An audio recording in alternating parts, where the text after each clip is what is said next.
from the National News Studio, Sri Lanka.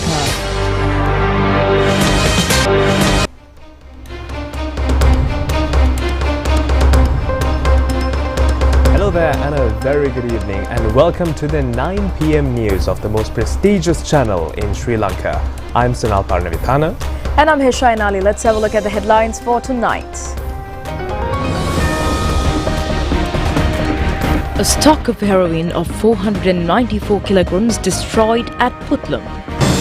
Former President called to the Bribery Commission regarding the MP Chamara Sampath incident. 5 persons get death penalty for assassinating a youth in 2012. 2 others get life imprisonment. A former additional secretary remanded until 5th of May in connection with the Chinese fertilizer shipment. Steps taken to auction 20 super luxury vehicles of the Ministry of Urban Development and Housing. Kandy City cleaned after veneration of sacred tooth relic. Conclave of the new Pope on the 7th of May.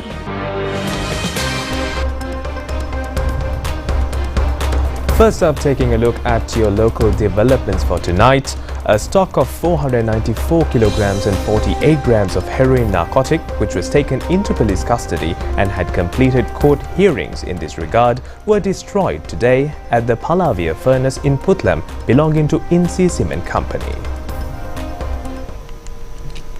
The stock of narcotics was taken to the furnace in Puttlam under special police protection from the Colombo High Court following an order by the High Court. The police are conducting anti-crime and narcotics operation with the concept of securing a drug-free Sri Lanka. A stock of 250 kilograms and 996 grams of heroin narcotic recovered during a raid conducted on the 15th of December 2021, and another stock of 243 kilograms and 52 grams of heroin have thus been destroyed in the presence of the magistrate of Puttlam, Ayoma Vimalavira. The National Dangerous Drug Control Board, Police Department and court officials attended this occasion along with others.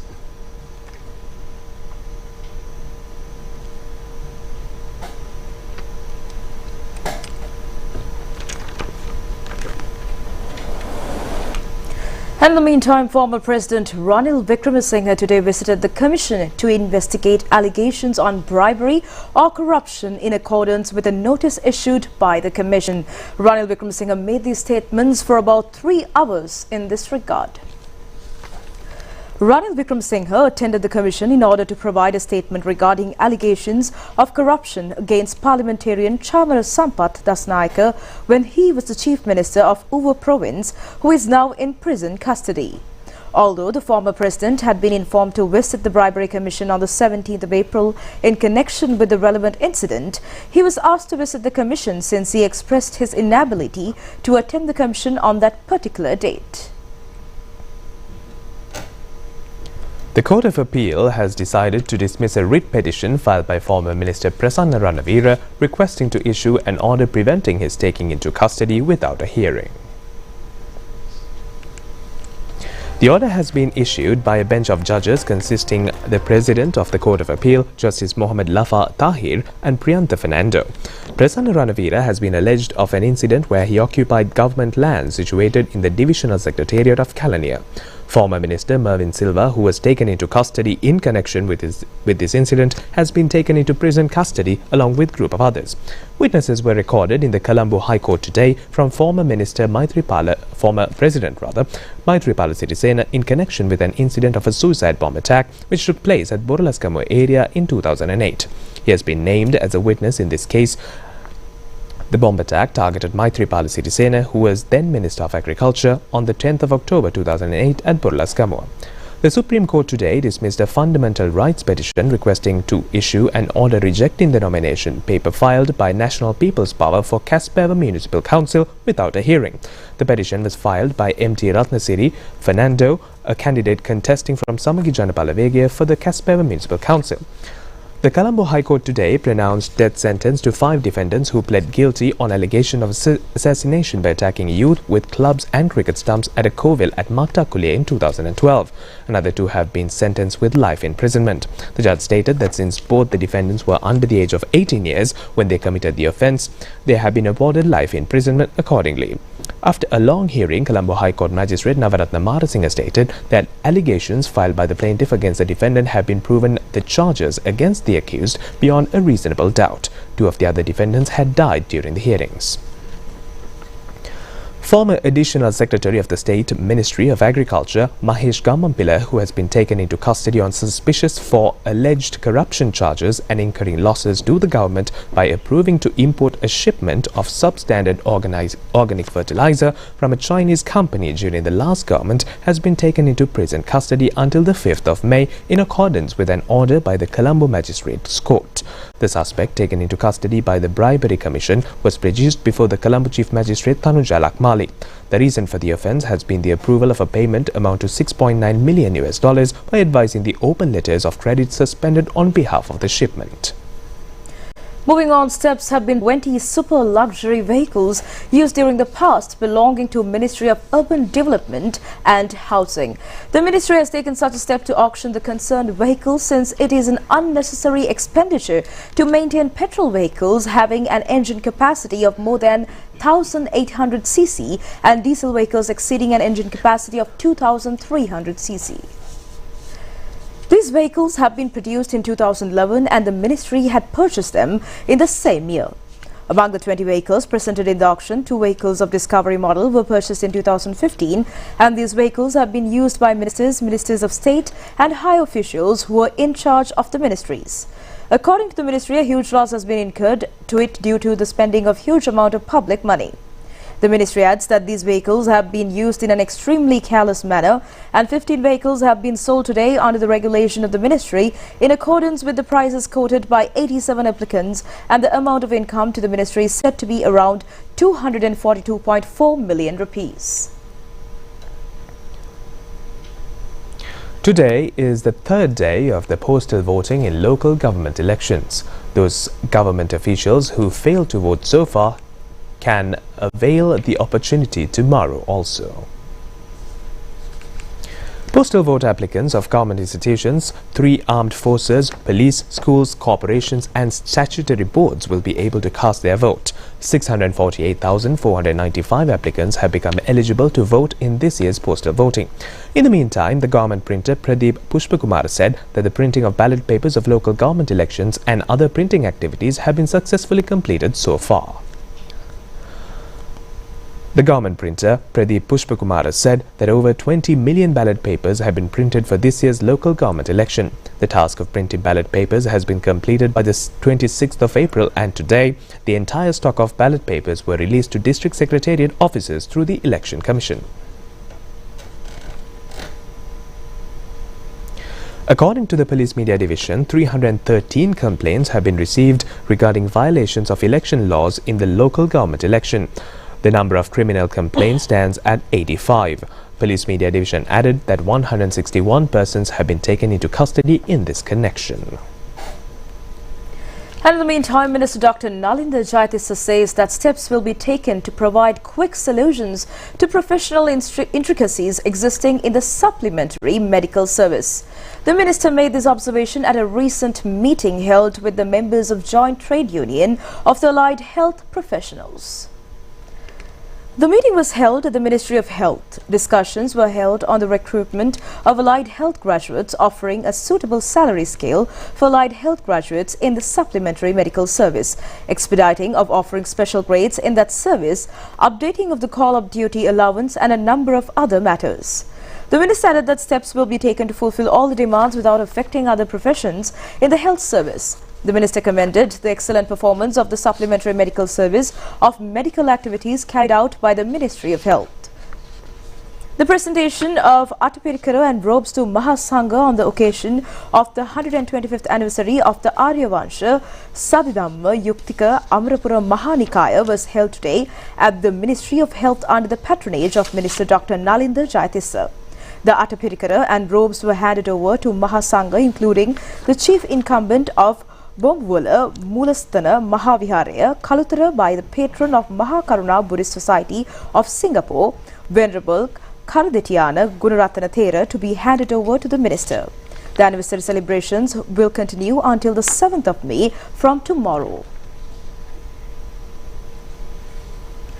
Moving on, a problem has been created due to the internet where an email has been hacked or a morphed photograph has been released to the social media. What can be done to rectify such instances? Let's have a look.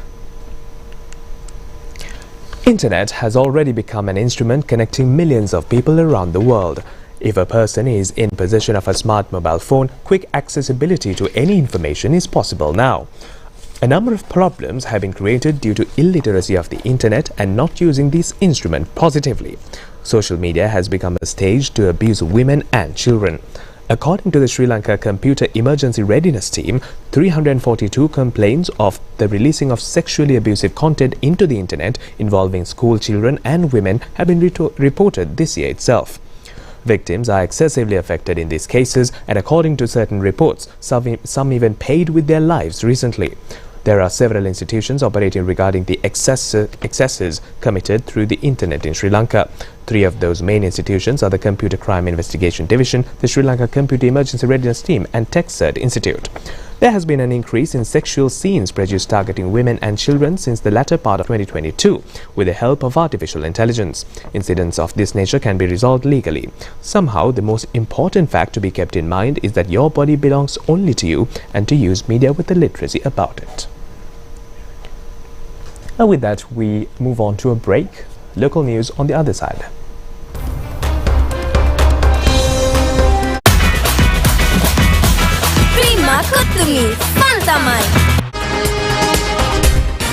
Live from the National News Studio, Sri Lanka.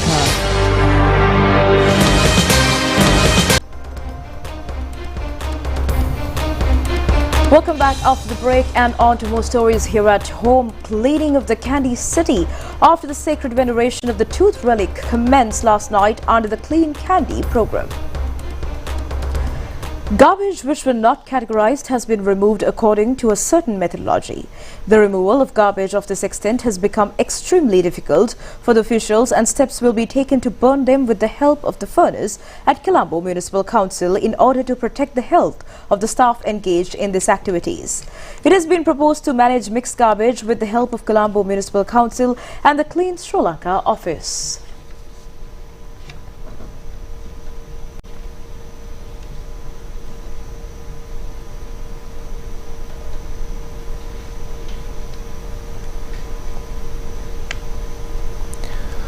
Meanwhile, opposition leader Sajid Premadasa says that the provincial councils can be implemented successfully even without any power or provisions. He made these observations at a meeting held in Naula area in Matale yesterday.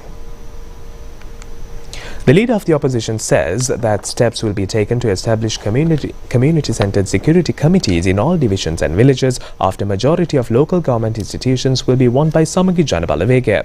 He added that action will be taken to secure law and order by creating a community-centered security program with the assistance of security divisions and the people. Opposition leader Sajid Premadasa also said that persons of certain political parties could panic since they have a habit of working with power. SJP will fulfill the responsibilities and duties of the people even without provisions or power. The party is ready to fulfill an excellent service in the provincial councils which will come under the party, and nothing can be said about the other political parties. And in the meantime, another public rally organized by Sri Lanka Podujana Peramuna aimed at the forthcoming local government elections was held at Ambilipitiya yesterday under the patronage of national organizer of the Sri Lanka Podujana Peramuna, Namal Rajpaksha. The rally was organized to consolidate the victory of candidates contesting from Sri Lanka Podujana Peramuna for Ambilipitiya Urban Council, Ambilipitiya Pradeshya Sabha and Kolonna Pradeshya Sabha. The rally was held at Panamura area, Ambilipitiya. National organizer of the Sri Lanka Podujana Peramuna, Namal Rajpaksha, said that the party has a program and a plan which can be implemented as a political force which favors the country. This can be described as a mega force with plans to create an economic change focusing the Mattala International Airport, Hambantota Port, Ratnapura and Monaragala districts and specially Ambalipitiya, Udawalawa, Vallawaya, Suryawawa and Middeniya towns.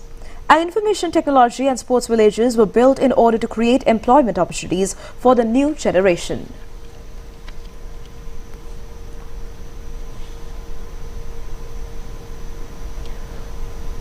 Prime Minister Dr. Harini Amarasuriya says that steps will be taken to improve national colleges of education and teacher training centres.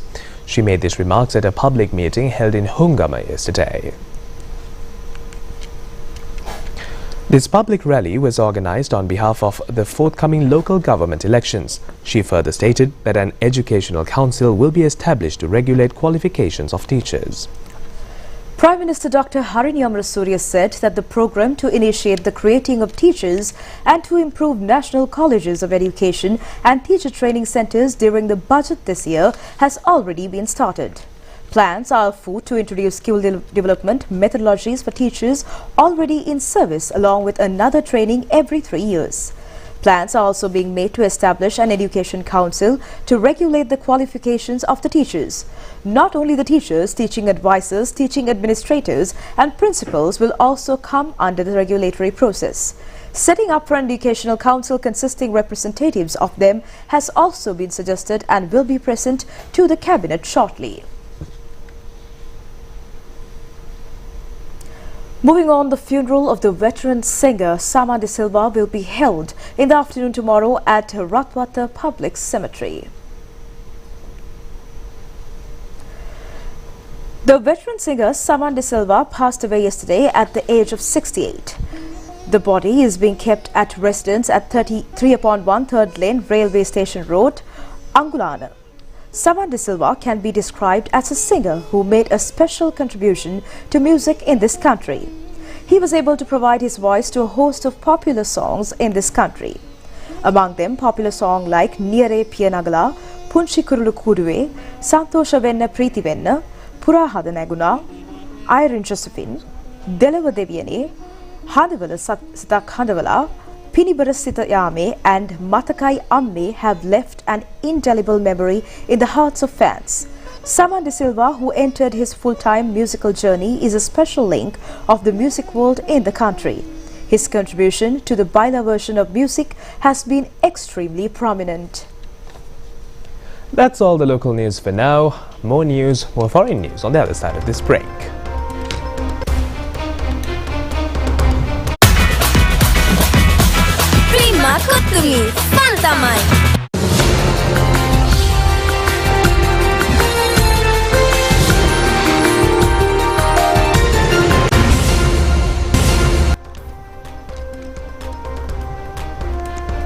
Welcome back after the break and on to news overseas. At least 68 African migrants have been killed in a US airstrike on a detention center in Houthi-controlled northwestern Yemen.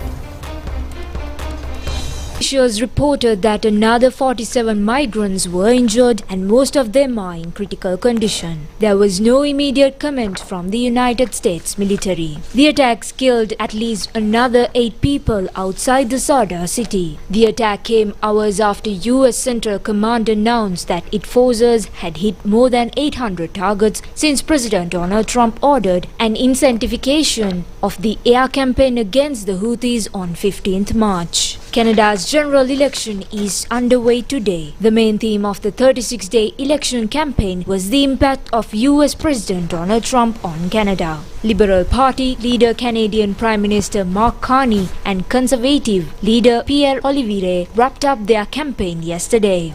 The foreign media reported that the Conservative leader has attracted a large number of people. Furthermore, the party that has a plan for how to deal with the United States president is likely to win the election. National opinion polls have shown that the current ruling Liberal Party will win the election. And moving on to sports news, Sri Lanka racer Yevan David. And moving on to more stories away from home, we have Vatican stated that the conclave to elect new Pope to begin on 7th May in the Sistine Chapel. The closed-door meeting will be attended by around 135 cardinals from around the world. Will begin on the 7th of May in the Sistine Chapel. There is no time scale as to how long it will take to elect the next pope. However, the previous two conclaves held in 2005 and 2013 lasted just 2 days. Vatican spokesman Matteo Bruni stated that cardinals will take part in a solemn mass at St. Peter's Basilica, after which those eligible to vote will gather in the Sistine Chapel for the secretive ballot. Once they enter the Sistine Chapel, the cardinals have no communication with the outside world until a new pope is elected. On the first afternoon of the conclave, only one round of voting will take place, but after that the cardinals will vote up to 4 times each day. A 2/3 majority is needed to elect a new pope.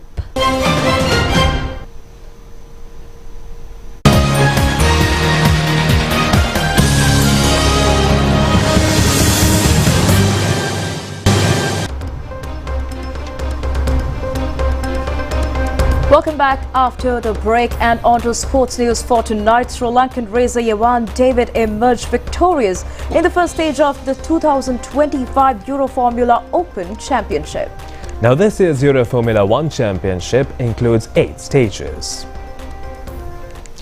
3 competitions has been included in the first stage held at the Portimao track in Portugal. In the first contest, Sri Lankan racing prodigy Yavan David became the third. The second competition consisted of 18 rounds and Yavan David was able to emerge victorious in a timing of 29 minutes, 11.34 seconds. The third competition, which included 14 rounds, was also won by Yavan David. He recorded a timing of 24 minutes, 46.58 seconds. Yavan was able to win the championship at the end of the 3 competitions with 65 bonus points. This has been the first occasion where 17-year-old Yavan David was able to win a stage in Euroformula 1 Championship. The second stage of the 2025 Euroformula Open Championship is scheduled to be held on the 18th of May in Belgium.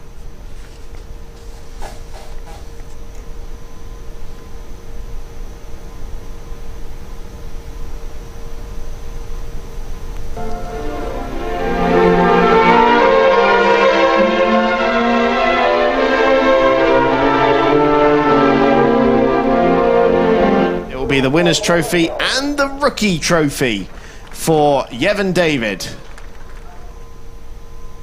And with that, we wind up tonight's main news broadcast.